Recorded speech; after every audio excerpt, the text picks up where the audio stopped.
We are at the illustrious High Hopes, and the man of the hour, he's about to get inducted and honored. Gary TOVAR, how are you? Oh, good. Very good. Fantastic to see you. Man, you are the founder of Golden Voice. Yes, I am. That is amazing. The company that produces Coachella, so many festivals. Yes. Yeah, you got the big show out at the Rose Bowl they do now, and Arroyo Seco. And you hired Paul Tollett, who runs it. Yes. What did you see? Great man. How did you know he was the guy? I knew Paul because he had the right temperament. Okay. To put it succinctly, He knew how to handle the pressure. He knew how to act, and he knew how to communicate, and he was very knowledgeable at a young age and beyond his years. Okay. So he knew how to treat the artist, but didn't how to whip the crew into shape. Yes, he did. Get it on time, bring it under $1, on budget. Well, that wasn't always the case for anybody, though, because things happen. But yes, he did we always did the best, and he's the best promoter in the world. Yeah, no doubt in my mind. And these early shows, were they all punk rock? Well, when I started in '81, we did goth, we did industrial and punk rock. Okay. Underground it was called then. It was before it was called alternative. Right. We didn't just do hardcore. We did a lot of. We did stuff that nobody else wanted to do. Right. Or that nobody else knew about. That was really what it was. When the other venues wouldn't touch it, yes. You put them on stage like Black Flag. Well, we had a hard time finding venues because the 80s were very rowdy. Right. There's a lot of 50-year-old men that have had a lot of fights. I remember here in LAPD it banned like the suicidal tendencies. I know they couldn't play in Santa Monica. Anytime there was a riot, they blamed the act. Yes. Oh, they had a very rough bunch, and we had a hard time finding venues. And when we did, I used to have to sometimes go in there and, tell them different things and kind of trick them. Right. Because I wanted to let them know it's going to be a little softer than it might be. I wanted to have the music, and it had every right to be seen and put on decently and with because these acts weren't trying to cause problems. They just had a lot of energy, a lot of frustration. And they were young. It was a young crowd. There was no bar. Right. I was a babysitter. I was a babysitter. Yeah. Is what I was. I was a babysitter for kids.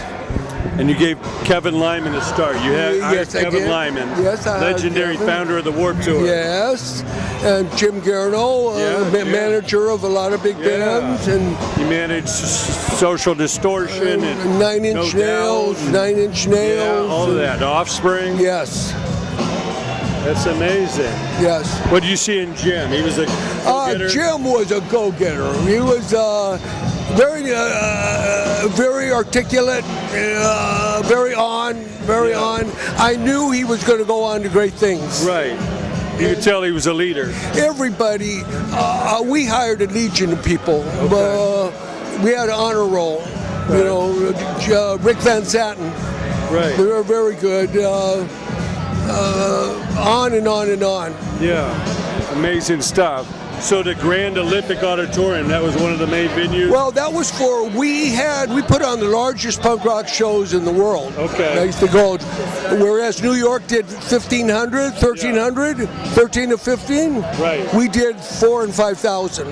Wow. We tripled and quadrupled New York.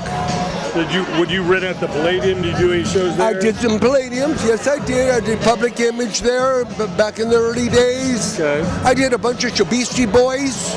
What was that hall on Sunset over towards Western? What was that room? You do anything over there? Stardust Ballroom. Yeah. We also did SIR. Okay. Which there used to be an SIR there. Over there by Gower. Yeah. They moved it. Yeah. They used the other one, but you had the spot down there. And we had a few riots too. Right. We had the police were very. Didn't like us at all. Okay. They were very. They would watch what you were booking. No, they were shocked at the way the kids looked. Right. Now everybody thinks somebody with purple hair or a mohawk is so cute. Yeah. Back in the day, they were repulsed. Yeah, they were afraid of the Mohawk and the They were studs repulsed. and They were repulsed. So that. they thought you were brewing Oh, they problems thought, for yeah, the they thought, society. oh, and I just used to say, they were so out of it. They Yeah. were so out of it. This was after Daryl Gates, who was the head of the police back then. It was Daryl Gates. Okay. Yeah. Bradley was the mayor. Yes. Yeah. I think Bradley was still there. So they tried to shut down punk rock. Well, they tried to make it so that they always thought if they could create havoc and the damages got up, that I would have to I would run out of money. Okay. But they didn't know that I had money to keep going, Right. and that's what I They did. tried to starve you out. And they couldn't starve me out. I had too much money to be starved Yeah, out. yeah. And it became a it became like a crusade for me. I said this music has every right to be put on. And after a while, it turned from punk. It went to what they call alternative, and we did that, the Jane's Addictions and later stuff in the Right. 80s. You saw it evolve from the underground to the mainstream. Yes. I got to get on. Yeah, man.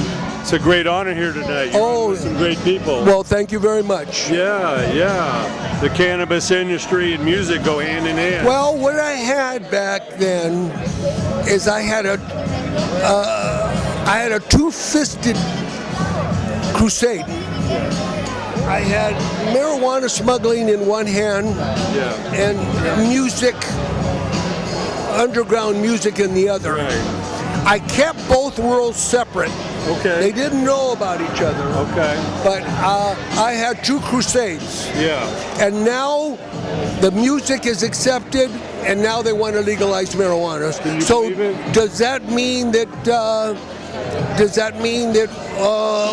in a way that we won? We did win. That's the way I look at it now. Yeah. But it was a hard road.